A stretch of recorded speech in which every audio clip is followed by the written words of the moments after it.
Todo mundo achou? 1 João.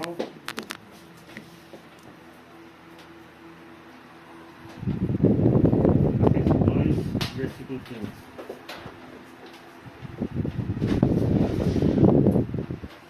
Amém? Não ameis o mundo, nem as coisas que há no mundo. Se alguém amar o mundo, o amor do Pai não está nele. Porque tudo que há no mundo, a concupiscência da carne, a concupiscência dos olhos e a soberba da vida, não procede do Pai, mas procede do mundo. Ora, o mundo passa, bem como a sua concupiscência. Aquele, porém, que faz a vontade de Deus, permanece eternamente. Amém? E, para acrescentar, vamos para Romanos 12. Bem conhecido. Muito trabalhado já no nosso meio. Romanos 12, versículo 1 e 2. Romanos 12, versículo 1 e versículo 2.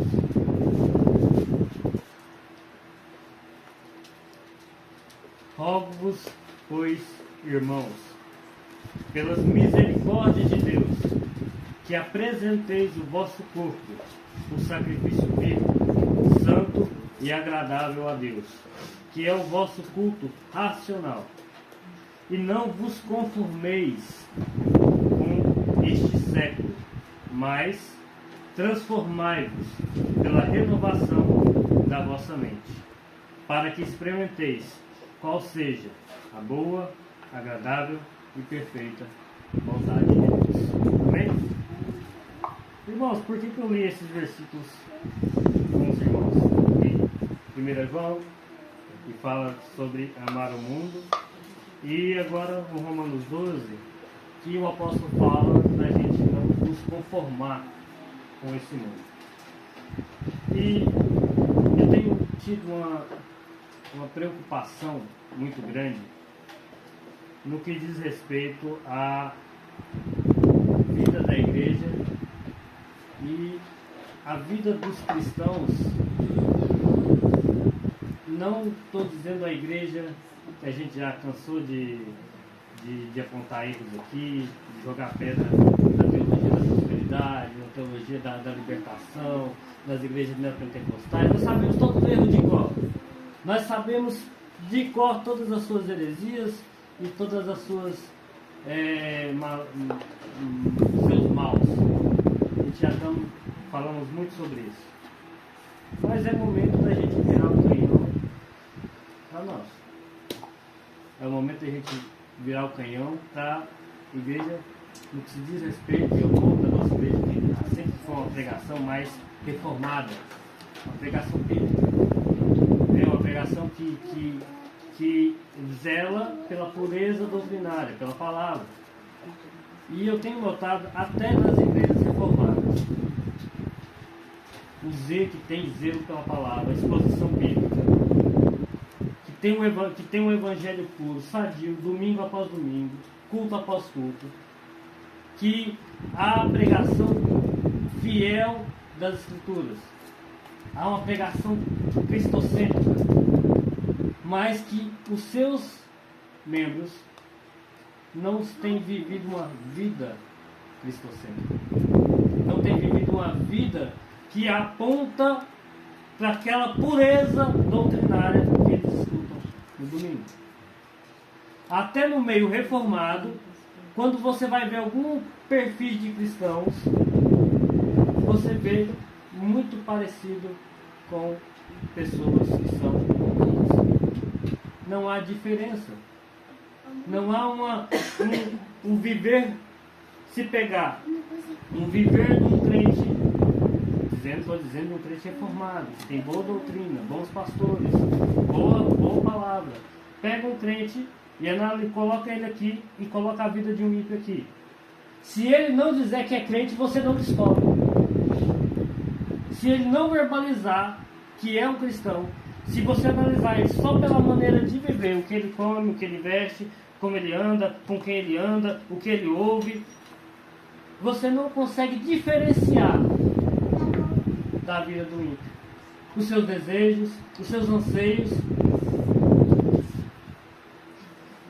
E o apóstolo João, ele chega e fala: filhinhos, não ameis esse mundo que se levanta contra Deus, esse mundo que está corrompido. Não ameis isso, esse sistema de vida, esse mundo que se levanta contra Deus e contra o seu governo. Esse mundo já está condenado. Essa maneira de vida é vã, como diz o apóstolo Paulo lá em Efésios.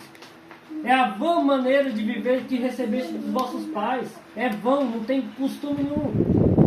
Só que eu tenho visto hoje, infelizmente, até no meio reformado, como bem, às vezes fala o Hernandes Dias Lopes, uma secularização da igreja.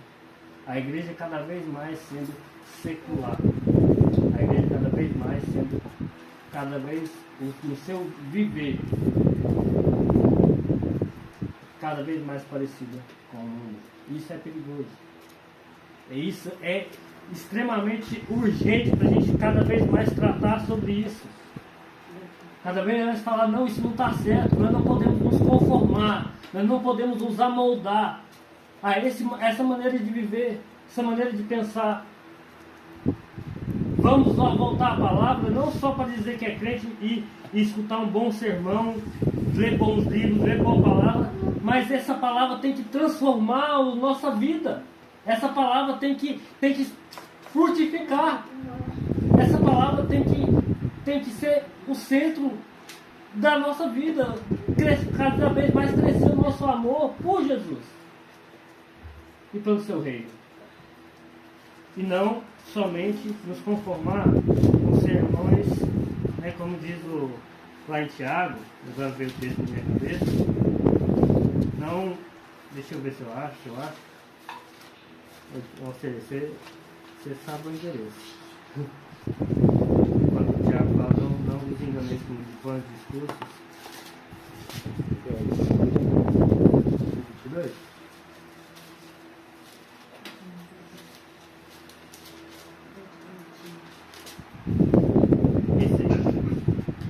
Tornai-vos praticantes da palavra e não somente ouvintes, enganando a vós mesmos.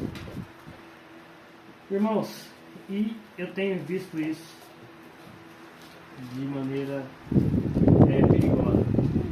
E o que o Hernandes fala, e ele foi um dos primeiros que levantou essa bandeira, até no meio, dentro da igreja dele. Os irmãos conhecem a igreja presbiteriana. Uma igreja que não há o que falar no respeito de palavra. Ninguém pode falar mal da igreja presbiteriana e falar que elas têm má doutrina. Uma igreja extremamente bíblica. E a acusação dele foi relacionado, ele fala assim: nós vamos para uma festa de casamento, vamos para a igreja, está lá na festa de casamento, perfeito, vai ser uma reunião espiritual, aquela coisa mais linda, a noiva de branco, aquela coisa mais, na igreja é aquela coisa mais santa, aquela coisa mais bela, um culto tremendo, lindo. Só que aí está o culto, depois tem a festa. Aí os crentes vão passar para o salão de festa. Lá a música já não tem nada a ver com Deus. Bebida de 1 a 51. Isso ele fala que ele não estava denunciando, ele estava falando que ele vivia nesse contexto e via a festa dos crentes, da igreja dele e do Brasil inteiro, de pessoas que são bíblicas. Bebida de 1 a 51. Música mundana. Os crentes dançavam, caíam na pista de dança e voltavam para casa trôpegos, com a cambaleia nas pernas. Por quê? Fizeram uma dicotomia. Momento de culto, tem Deus. Momento de festa, não tem Deus. Eu não me alegro na presença de Deus. Eu me alegro com outras coisas. Mas aqui na igreja a presença é culto. Agora já não tem mais culto. Agora o motivo da minha alegria é a bebida, o motivo da minha alegria é a música, o motivo da minha alegria é outras coisas. Não tem nada a ver, isso é um perigo. Filhinhos, não ameis o mundo. O apóstolo Paulo vai em Romanos 12 não vos amoldeis. Tem uma forma, tem uma maneira de pensar. O mundo quer te ensinar o que é alegria. O mundo quer te ensinar o que é projeto de vida. O mundo quer te ensinar aonde você vai encontrar contentamento. O mundo quer te ensinar o que é prazer. Ele tem um molde perfeito. Ele quer te amoldar isso. Olha, você quer ser feliz? Você quer se divertir? É nesse molde aqui. É dessa maneira. Você quer se divertir? É dessa maneira. Você quer ter prazer? Você quer se alegrar? É assim. O mundo tem um molde. E o apóstolo Paulo: não vos amoldeis a esse século. Não vos amoldeis com o pensamento mundano. Não vos amoldeis com a vida mundana. Mas transformai-vos pela renovação do vosso entendimento. E o que eu entro aqui? Porque o apóstolo Paulo ensina em Tito, os irmãos que estiverem aí, Tito. Porque o evangelho, irmãos, não é só discurso. O evangelho não é só um bom sermão. O evangelho não é só algo, é uma lei escrita. A graça de Deus, ela se mostrou salvadora. Olha aqui que o Tito fala, Tito capítulo 2, versículo 11. Porquanto a graça de Deus se manifestou salvadora a todo homem. E aqui só o que o Tito quer dizer aqui, quando fala todo homem, é todos os crentes. Não está falando todo homem, a humanidade em geral. Por que eu falo isso? Porque ele continua educando-nos para que, renegadas as impiedades e paixões mundanas, vivendo no presente século de maneira sensata, justa e piedosamente. Esse tipo de vida não é o mundo, não é todos os homens, mas é todo homem, todo povo de Deus. Vive assim. Então, aguardando a bendita esperança e manifestação da glória do nosso grande Deus e Salvador Jesus Cristo, o qual a si mesmo se deu por nós, a fim de nos remir de toda iniquidade e purificar para si mesmo um povo exclusivamente seu, zeloso e de boas obras. A graça de Deus se mostrou salvadora, educando, ensinando, não só a ouvir, mas mudando a nossa maneira de pensar, as nossas práticas, os nossos hábitos, o nosso interior, para não só deixar de fazer as coisas. Ah, irmão, então você está dizendo que a nossa festa tem que ter música gospel, não tem que ter bebida. Sim, é o correto. Mas você tem que amar isso. Porque se você fazer uma festa, mas você fala, mano, está faltando uma cachaçinha. Está faltando aqui uma musiquinha mundana. Por quê? Porque você ama, você deseja aquilo. Mas a graça de Deus se transformou salvador. A graça, o Evangelho, ele começa a mostrar o que é bom, o que é santo, o que nós devemos desejar. Ela nos ensina para que renegadas a impiedade e as paixões mundanas, a graça de Deus me ensina a renegar esse modo de viver ímpio, esse modo de viver que não condiz com o crente. Para que vivemos nesse presente século de maneira sensata, justa e piedosa, aguardando a esperança e a manifestação da glória do nosso grande Deus, o qual a si mesmo se deu, a fim de nos remir de toda iniquidade. Ele se deu, aleluia, Ele nos purificou, graças a Deus, Jesus nos salvou, nós somos salvos, nós vamos para a glória. E muita gente, a mensagem tem parado aí. Ai, eu sou salvo, eu sou remido. E uma das coisas que a reforma veio trazer, e o Martinho Lutero, né, os irmãos conhecem a reforma? Salvação é pela fé, não é por obras, é por meio da fé somente. Não é por peregrinações, não é por indulgências, você não paga, não é por suas boas obras, você não consegue pagar. Salvação é só pela confiança exclusiva no Filho de Deus que Ele fez por você. Então, Ele se deu para remir para te remir, para te comprar. Então a salvação é pela graça. Então a reforma veio para isso, para ensinar que a salvação é pela graça. Só que os puritanos vieram depois em cima dessa salvação pela graça, eles veio e falaram, olha, é salvação pela graça somente. Mas como que um salvo pela graça vive? Como que um salvo pela graça agora se porta? E eles escreveram milhares de livros. Como é que é o viver cristão? Como que é o salvo? Como que é a vida de um salvo? Como que é a vida de alguém justificado? Como que é a vida? O que eles comem? O que eles bebem? Como eles pensam? O que eles amam? Quais são as suas afeições? O que prova que você é realmente um salvo? O que prova que seus desejos foram mudados, seu coração, a sua prática, a sua vida é mudada? A salvação é pela fé somente, mas como que esse homem vive pela fé? Então foram inúmeros livros a respeito disso. Como que vive um salvo? Como que vive o nascido de novo? Porque não parou. A salvação, a graça de Deus, ela não só te salva, mas ela te educa, te transforma. O qual a si mesmo se deu, a fim de nos remir de toda iniquidade e purificar um povo seu, limpar, remir, lavar, tirar as impurezas, um povo seu, zeloso e de boas obras. A pregação hoje tem focado muito só na salvação desse rei que salva. E esse rei que é Senhor e que domina cada pedacinho da sua vida. Cada pedacinho. O rei Jesus, que morreu, que sangrou, agora é o Senhor da sua vida, que te governa. Você não tem mais querer. Eu acho que eu posso andar assim. Não acho nada. Você tem que fazer o que a Bíblia fala. Eu posso fazer isso, eu posso ir. Irmãos, há uma dificuldade muito grande e hoje há duas perguntas que resumem essa pregação. E a pergunta hoje, infelizmente, e eu estou falando de crentes que escutam boa doutrina, mas a pergunta que mais tem feito hoje: até aonde eu posso ir sem pecar? Qual é o limite? É pecado. Pergunta para os irmãos: é pecado beber bebida alcoólica? A Bíblia condena?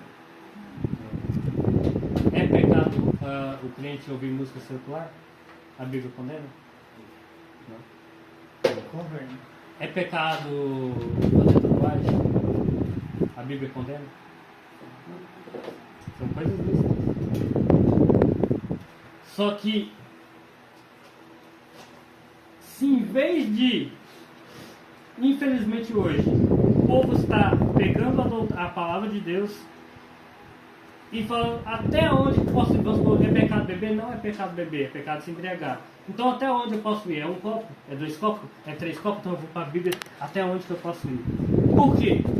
Porque eu sinto prazer, eu sei, eu vou conseguir ter felicidade porque o vinho me alegra, o álcool me alegra. Então até onde eu posso ir? É 2 copos para não se tornar pecado? É 3 copos para não se tornar pecado? Que música mundana eu devo ouvir? É uma música que fala sobre isso, uma música... mas a gente quer ir no limite, sabe? Até aqui eu vou. Por quê? Por que eu tenho que ir? Há tanta coisa boa, há tanta coisa santa, que eu não preciso ficar separando, que eu não preciso ficar indo no meio do lixo e tentando catar coisas boas para comer. Tem tanta coisa santa, coisa boa, que eu não preciso ficar em alerta, que eu posso lá e me alimentar. Mas eu quero ficar no limite, até onde que eu posso ir? A pergunta de um cristão genuíno não é até onde eu posso ir, mas deveria ser, como eu posso amar mais a Cristo? E isso, essa pergunta que muitos crentes falam, e até no nosso meio reformado tem falado, até que tem pegado, e isso é algo terrível, irmãos. Tem pessoas que têm pegado o santo conhecimento do Evangelho para ficar discutindo até onde eu posso ter. ir nesse tipo de coisa para não se tornar pecado, porque é o desejo do coração. O desejo do coração não está em se apegar a Cristo, o desejo do coração não está em amar e conhecer mais o Senhor, não, mas o desejo do coração está nessas coisas.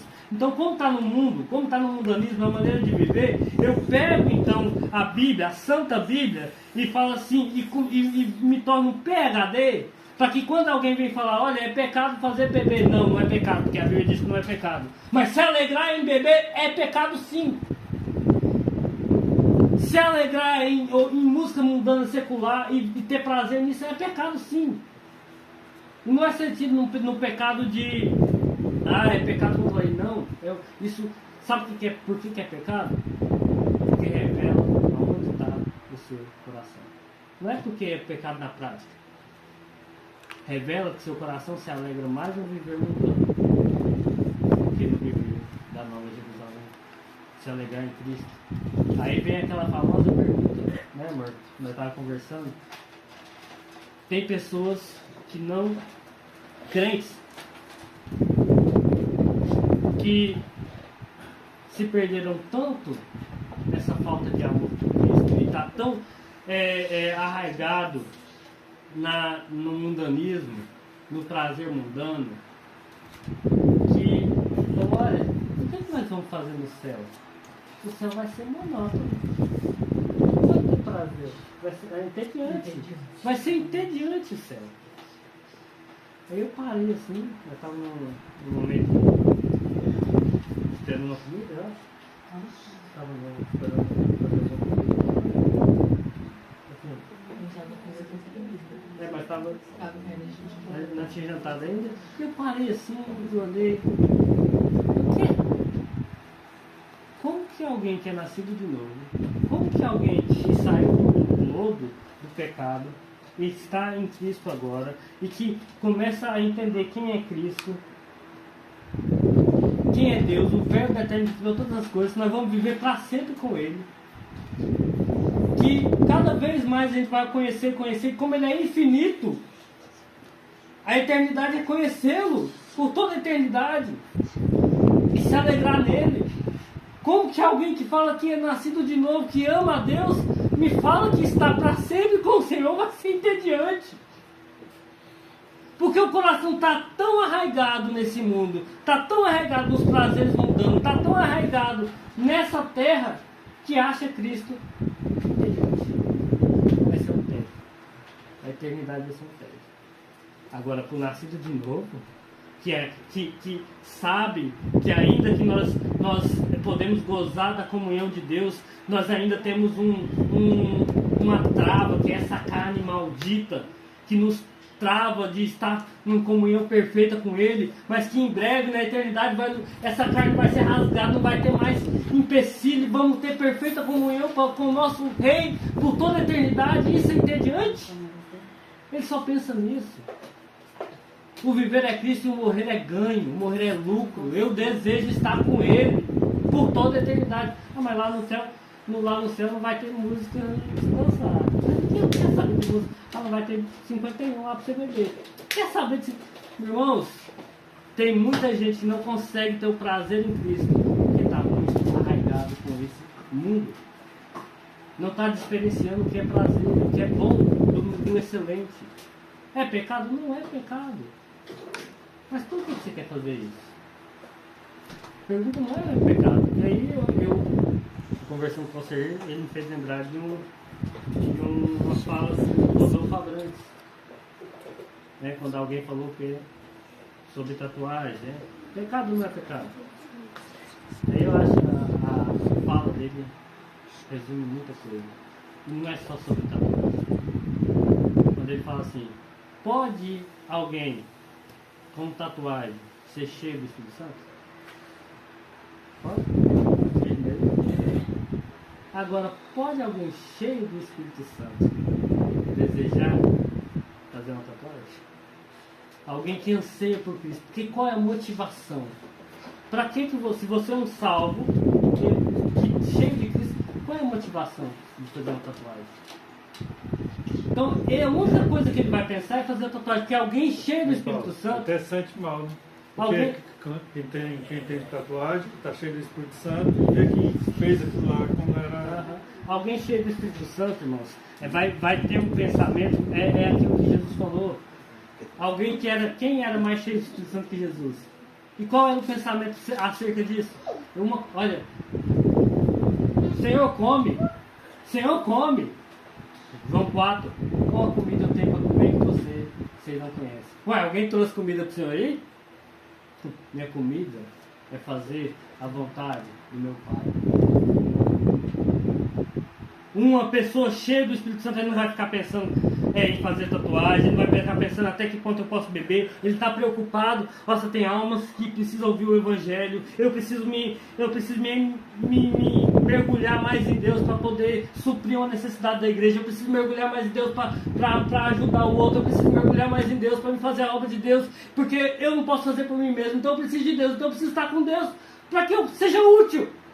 O pensamento de uma pessoa cheia do Espírito Santo não é o que eu posso fazer, até onde eu posso ir sem Deus, mas é quanto eu posso mergulhar em Deus para ser útil para alguém. E isso tem se perdido até em pessoas que domingo a domingo escutam pregações bíblicas. Mas você vai no perfil, você vai ver a conversa, essas pessoas têm um viver mundano que não diferencia. Se não tiver lá no perfil crente, salvo, eu sou cristão, você não consegue diferenciar se a pessoa é crente ou não é crente.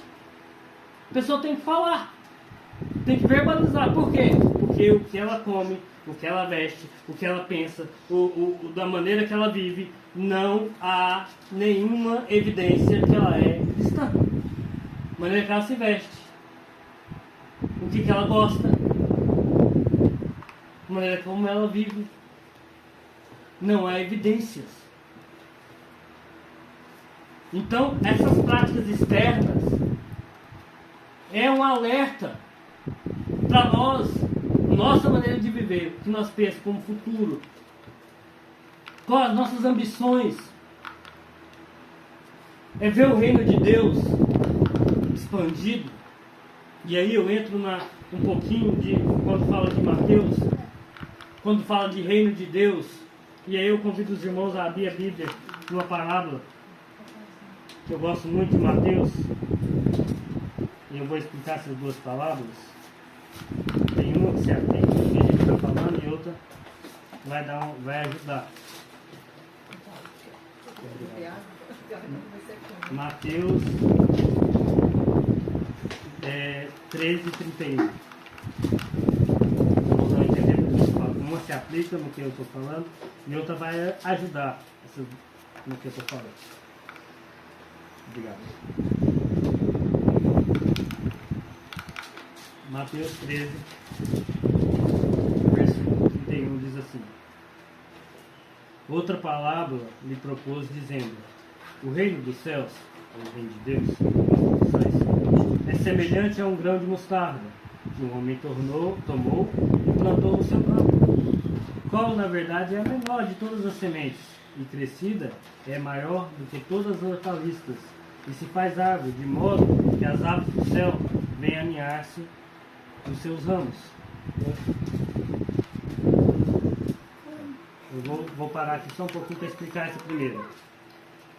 Como eu disse que não se aplica totalmente na mensagem. Porque o reino dos céus é semelhante a um grão de mostarda, pequenininho. Ele veio pequenininho.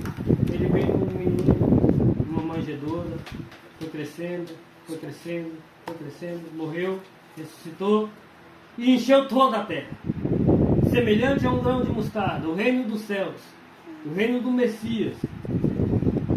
Só que tem outra palavra que ele fala, que ele diz assim: diz-lhe outra palavra, o reino dos céus é semelhante a um fermento que uma mulher tomou, escondeu em 3 medidas de farinha até ficar tudo levedado. Então o reino dos céus é semelhante ao fermento que uma mulher tomou. Oração do Pai Nosso: Senhor, venha o teu reino. Quando a gente oramos, venha o teu reino, seja feita a tua vontade. Venha o teu reino nessa terra, que o teu reino conquiste, que o teu reino venha em todo mundo. Só que tem outra parte, outra faceta. venha o teu reino na minha vida. Que o teu reino venha e tome conta de cada pedaço da minha vida, cada pedaço do meu pensamento, que o seu reino me preenche. Venha o teu reino sobre a minha vida. Semelhante a um pouquinho de fermento, que quando o reino de Deus entra, te salva, te mostra que agora você era um perdido pecador, mas agora você é dele. Começa a te ensinar, começa a te moldar. Ele vai levedando, você vai deixando de fazer algumas práticas, vai amando outras. Seu coração se é mudado, seu coração é transformado. Aquilo que você amava, você odeia. Aquilo que você odeia, agora você ama. E o reino de Deus começa a tomar conta, ao ponto que as ambições que você tinha não é a mesma. Você tinha ambição de ficar rico, de viajar, de ter mulheres, de ter um monte de coisa, e aquilo que morre, e aquilo que você não queria nem saber, que é o reino de Deus sendo evangelho, ainda que ver o reino de Deus crescer, ver pessoas se prostrar diante do reino de Cristo, ainda que seja que você passe dificuldade, necessidade, se torna o seu desejo, porque o reino de Deus toma conta de cada pedacinho do seu ser. O reino de Deus vai... Ah não, até que ponto eu tenho prazer? Não, o reino de Deus vai tomando ao ponto de você só ter prazer em Deus. Para onde irei? Para quem irei? Como Agostinho falou, Deus, no meu coração tem um buraco que só Deus preenche. E o reino de essa semente, esse fermento começa a levedar, que você consegue... O mundo perde o seu valor. O mundo deixa de te fascinar. Aquilo que você achava que era algo benéfico no mundo, de ser rico, de ter boas coisas, isso começa a perder o valor, porque o reino de Deus está avançando no seu interior.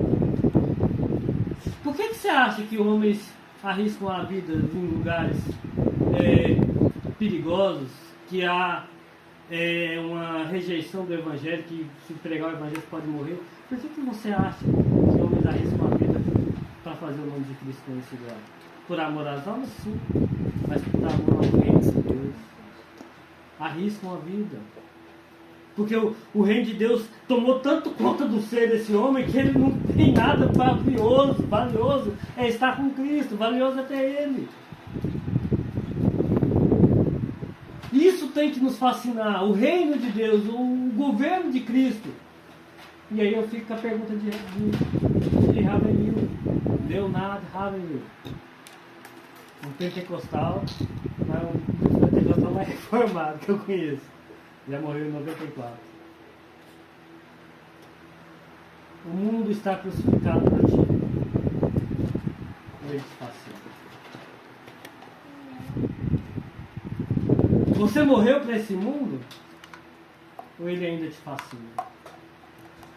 E essa pergunta, irmãos, é que vai moldar.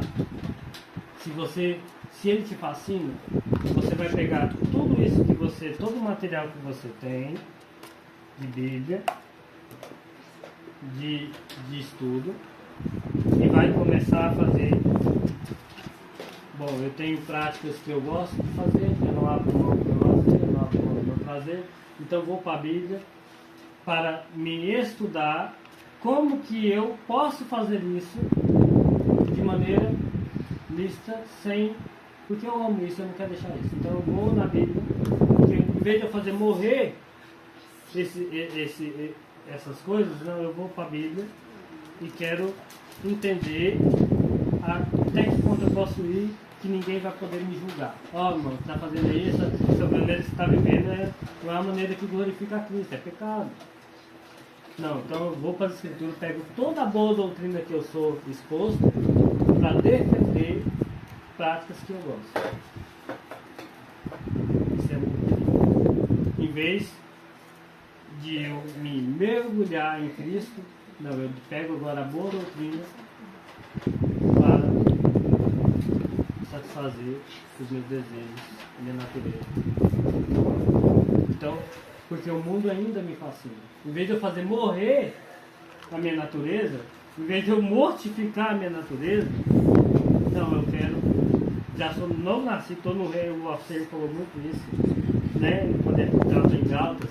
Eu estou na Nova Jerusalém, mas eu quero agora, na Nova Jerusalém, pegar coisas lá da senzala, lá do mundo, e trazer para Nova Jerusalém e santificar essas práticas.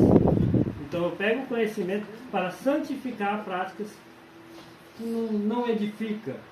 Não é que é pecado ou não é pecado, não, mas que glória traz para Deus, glorifica a Deus, faz o reino de Deus avançar? Não, não faz. Então para que você está defendendo isso? Às vezes, em vez de fazer o reino avançar, faz o reino, não me entenda mal, faz o reino recuar, porque pessoas se escandalizam. Irmãos, e aí, uma das principais doutrinas da Igreja Reformada, e que gera como é que chamam quando a gente tem uma aversão à doutrina reformada? Pessoas que são pentecostais têm aversão às vezes da Igreja Reformada por causa de muito tempo, uma doutrina da Igreja Reformada que foi entendida de maneira errada e vivida de maneira errada, fez muitos crentes ter aversão dessa doutrina. E eu falo qual doutrina que é eleição. Uma vez salvo, salvo sempre. O pentecostal clássico nem conhece predestinação, ele não aprofundou, mas ele já conviveu com pessoas que vivem de maneira totalmente ímpia e que quando é confrontado, uma vez salvo, uma vez eu já fui salvo, está resolvido. Às vezes a pessoa vive na gandaia, bebe, mas uma vez salvo sempre, já fui salvo. No fim das contas, lá no final eu me arrependo, mas eu já fui salvo, né? Relaxa comigo, não tem problema. Precisa vir me puxar a orelha. E isso fez muita gente tomar aversão por uma prática errada, porque não é isso que é reformado em cima. Não é isso. A eleição, a graça de Deus, ela mostra salvadora. Ela te transforma. A salvação que não te transforma não é salvação. Se você pode ter feito oração do pecador, você pode ter batizado, se essa graça não te transforma, essa graça não te salvou. Tem muita gente que não é salvo, mas que está firmado nessa vã confiança. Vive como um demônio, desculpa a palavra, mas mesmo assim, eu fui salvo. Uma vez salvo, salvo sempre. Então pessoas tem gente que tem feito um desserviço, tem feito para a doutrina reformada. E antes de conhecer a doutrina reformada, eu já conhecia pessoas que falavam, não, minha irmã, você crê em eleição? Porque minha irmã era uma pessoa totalmente ímpia, uma amiga minha, antigamente, e que, ela estava dentro, mas quando você vai pregar para ela, fala, não, uma vez salvo, salvo sempre. Mas vivia 5, 6 anos de uma maneira ímpia. Por quê? Porque pegou aquele conhecimento bom, que é santo, e deturpou. Irmãos, e uma coisa que o Hernandes levantou nessa questão da secularização, e é um perigo, porque a secularização, a gente se amoldar às coisas mundanas, coloca em risco até a palavra de Deus. Por quê? Temos boa doutrina, temos boa palavra. Mas quanto às práticas e os desejos do coração ainda é. Eu não estou vendo a área, não. Tá no relógio, não. Ainda é ímpio, ainda deseja as coisas mudantes, o que vai acontecer aos poucos? Aos poucos, como a maioria das pessoas desejam aquilo, vai começar a combater contra a boa doutrina, e em vez de ter a palavra de Deus que vai ficar me perdoando, está errado, dessa maneira aí está errado. O que as pessoas vão fazer? Vão começar não, isso aqui não é. Aí começa a pregar, começa a distorcer, começa a transformar uma teologia boa numa teologia ruim. E é o que aconteceu em várias tradições. Eles mudam para que a palavra de Deus não fica ferroando, está ferroando demais. Ou eles param de falar sobre aquele assunto, ou eles dão um jeito de mudar e perverter. Para quê? Para não tocar na maneira que eu vejo. Em vez de fazer morrer a minha natureza, não, eu perverto as escrituras para fazer caber da maneira que eu vivo. Isso é um perigo. E até boas igrejas não estão, não estão, não estão, qual é a palavra, gente? Imunes a isso. Não estão, tem que tomar cuidado. Tem que tomar cuidado. Tem que haver pessoas que gritam em alto e bom som.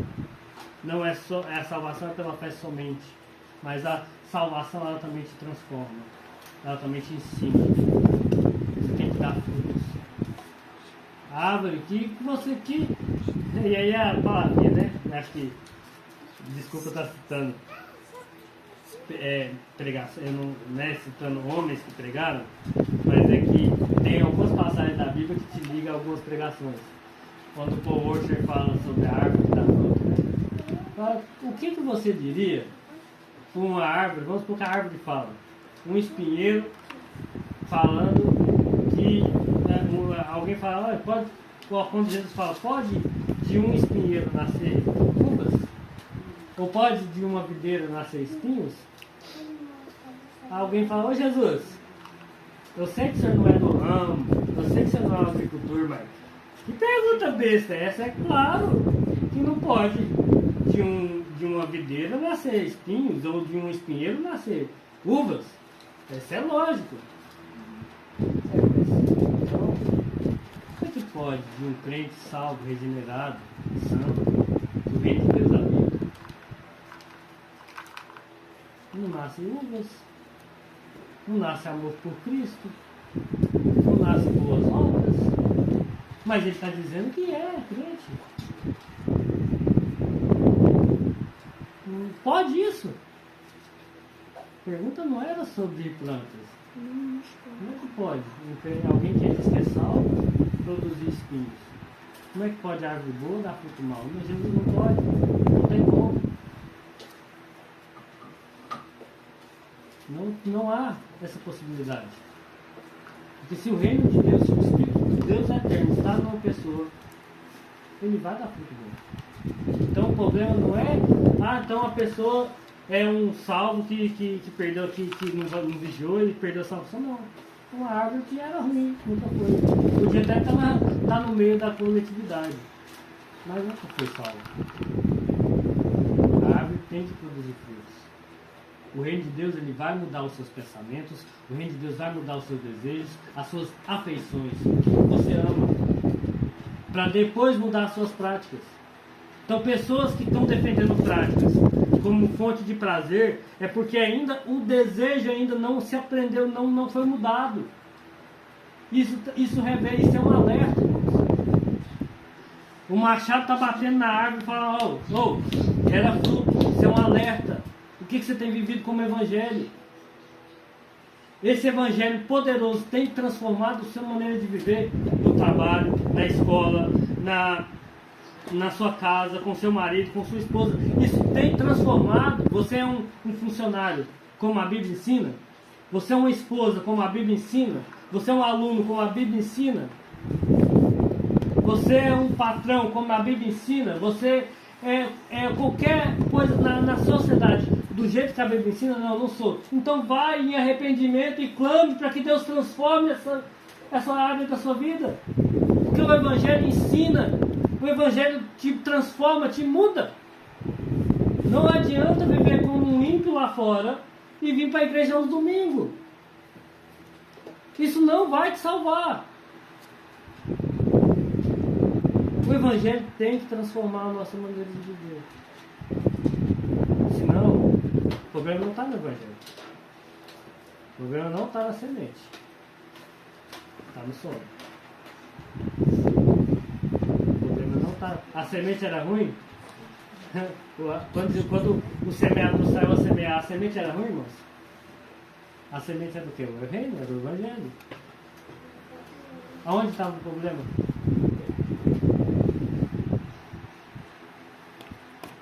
Então, irmãos, nunca tente mudar o Evangelho para ele caber dessa maneira vã de viver. Porque essa maneira de viver, esse mundanismo, já foi condenado.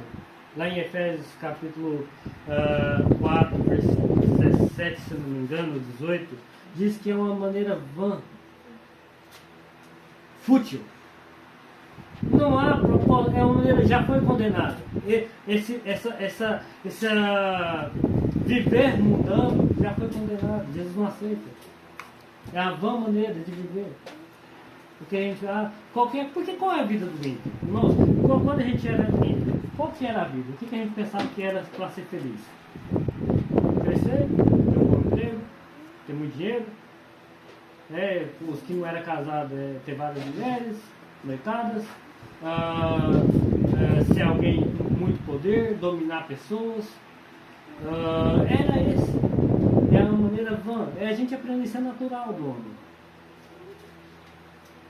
Se alegrar em músicas, em noitadas, se alegrar com, vou dizer, acho que eu sou o único ganhando aqui, né? Se alegrar em música que só fala de corno, dor de corno, né? Música sertaneja. Mas pensa no homem que ficava alegre, beber e escutar música sertaneja. Se pudesse fazer isso a vida toda, aquilo era a minha vida.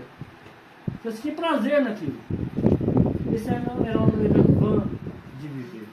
Sem futuro, sem propósito.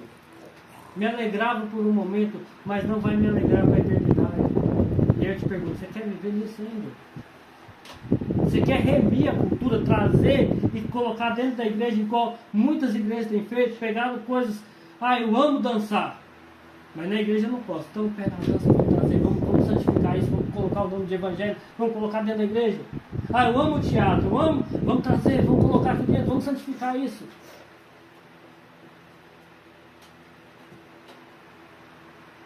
Não, agora, o que o reino pede? Não, você quer se alegra na palavra, se alegra no Cristo. Não, isso é muito chato. Aí você vê pessoas que não conseguem se alegrar em escutar uma pregação, escutar falar de Jesus. Fala de Jesus, olha, você vai viver para sempre com Jesus. Não consegue se alegrar. Agora você fala, você vai viver para sempre com lá no céu, vai ser festas e ruas de ouro. Aí eu me alegro. Opa.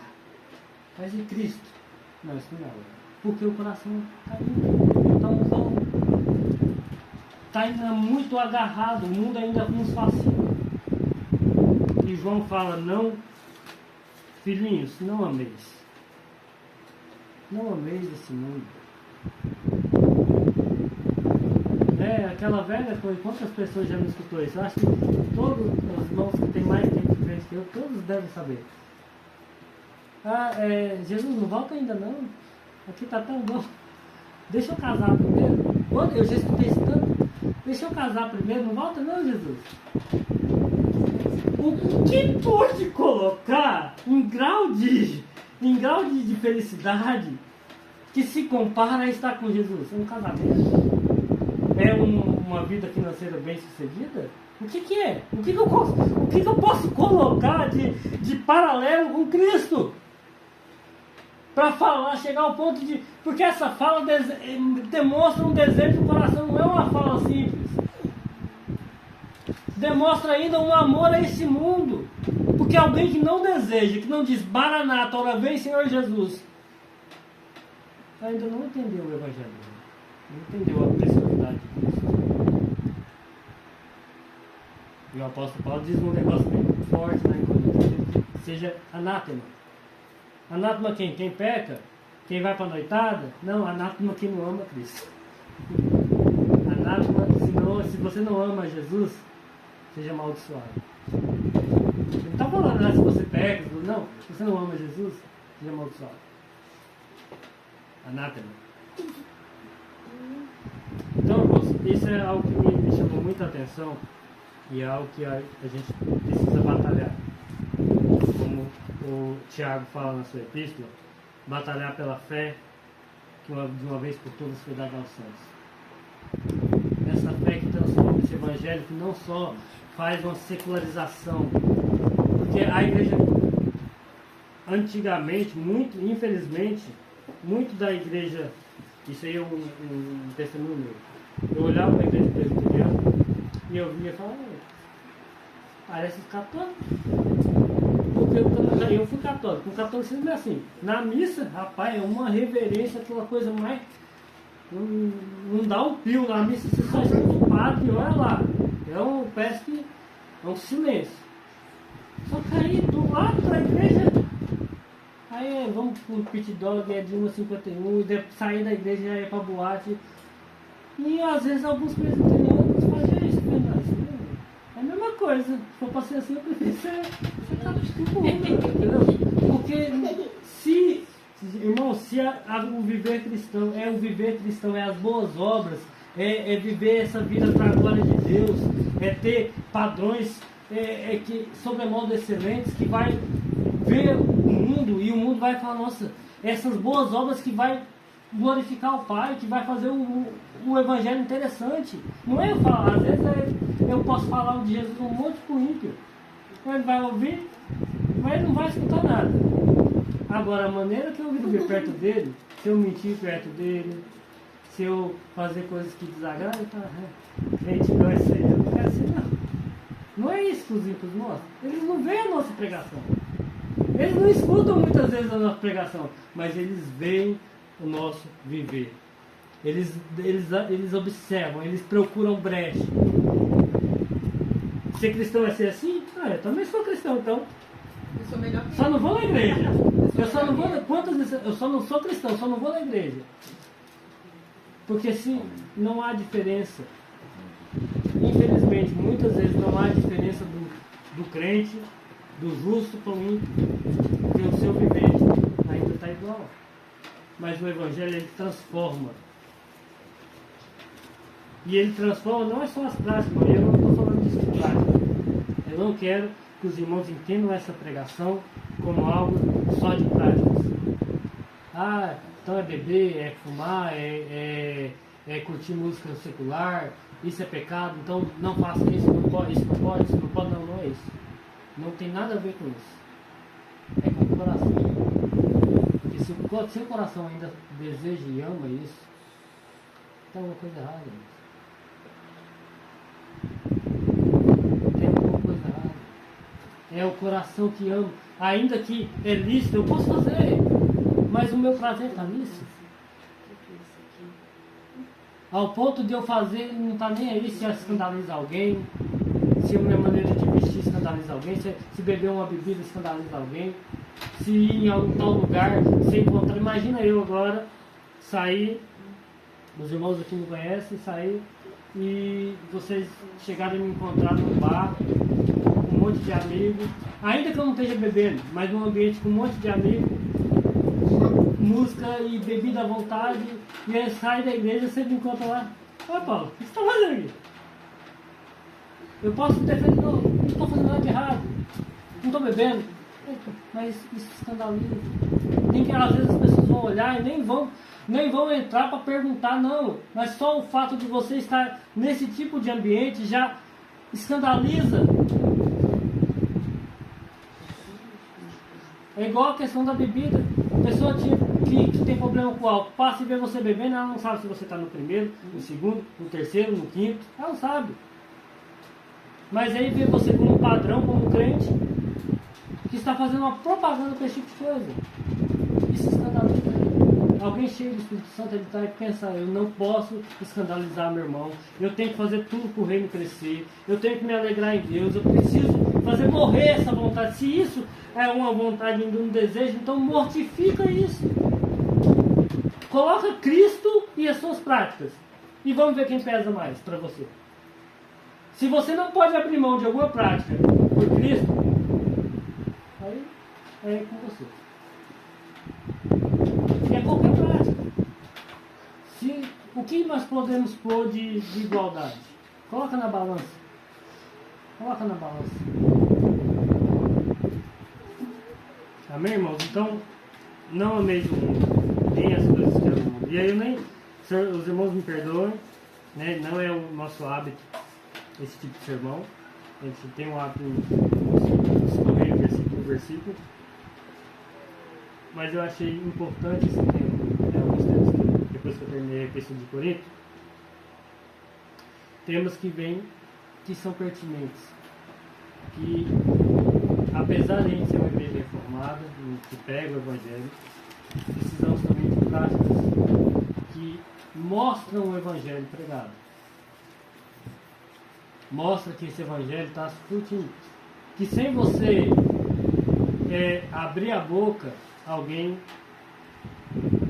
sinta uma diferença no modo que você vive, nos seus desejos, nas suas ambições, nas suas práticas. Isso é pertinente. Não basta que a boca fala, eu sou crente. Qual foi a primeira vez que alguém falava que foram denominados cristãos? Lá em Antioquia. Por quê? Porque eles falaram, eu sou cristão, não? Por que eles foram chamados cristãos? Eles não sabem. Porque eles se pareciam com Deus, com Cristo. Maneira de falar era parecida com Cristo, maneira de viver era parecida com Cristo. A igreja primitiva, as práticas eram parecidas, porque pessoas da igreja primitiva adotavam crianças, pessoas do império, enquanto eles estavam lançando as crianças fora, porque aquilo trazia pobreza para eles, aquilo não era interessante. Quando qualquer coisa acontecia no Império Romano, as pessoas se desfaziam dos seus filhos, jogavam em lixões. Só que cristãos iam lá, pobres, e adotavam. Às vezes o cristão tinha 10, 15 filhos adotados que pegavam do lixão e criavam como filhos. Porque pegar mais um filho era questão de mais pobreza. Já estava pobre, vai ficar mais pobre ainda. Porque vai ter que dividir o pão. Mas eles não se importavam, eles queriam seguir o modelo de Cristo, de repartir, de se doar, de dar. Mais importante coisa é dar do que receber. Então eles foram chamados de cristãos, não foi pela sua profissão, pela sua placa de igreja, mas foi viver semelhante a Cristo. E isso é uma demanda do Evangelho. É uma demanda do Evangelho. O machado está batendo na raiz da árvore, dá fruto. E senão você vai ser cortado. Porque senão você vai demonstrar que você não é boa árvore.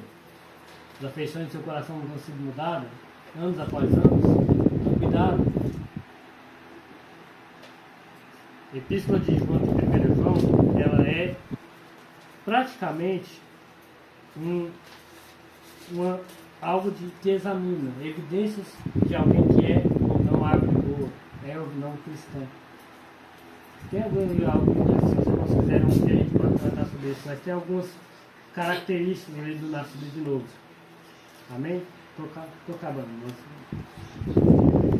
Então, irmãos, aí eu termino com o texto lá de Romanos 12, para reforçar isso. Não vos conformeis com esse século, mas transformai-vos pela renovação da vossa mente. Não vos amoldeis, não use o Evangelho para moldar suas práticas, mas pelo contrário, deixe esse Evangelho mudar as suas práticas. Deixe o Evangelho mudar a sua maneira de viver. Deixe o Evangelho transformar o que você quer. Transformai-vos pela renovação da vossa mente, que agora você tem a mente de Cristo, para que experimenteis qual seja a boa, agradável e perfeita vontade de Deus. Porque quando o Evangelho nos transforma, irmãos, a gente começa a separar o que é bom do que é excelente. A gente não troca nada pelo Evangelho. Não troca nada pelo Evangelho de Deus. Porque aquilo transforma a nossa mente, o que é prioridade, o que é importante. O Evangelho toma conta de tudo. Ele transforma aí aquilo que a gente não entendia como perfeito e agradável, quando o Evangelho nos transforma, a gente entende, isso é bom, isso é perfeito, isso é agradável. Mas com a mente ímpia, ela nunca vai entender a vontade de Deus como boa, perfeita e agradável. Mas o homem regenerado, salvo, que Jesus Cristo é o Senhor na sua vida, o reino de Deus levedou e transformou tudo, ele vai entender toda a vontade de Deus como boa, perfeita e agradável. Amém, irmãos? Termina aqui.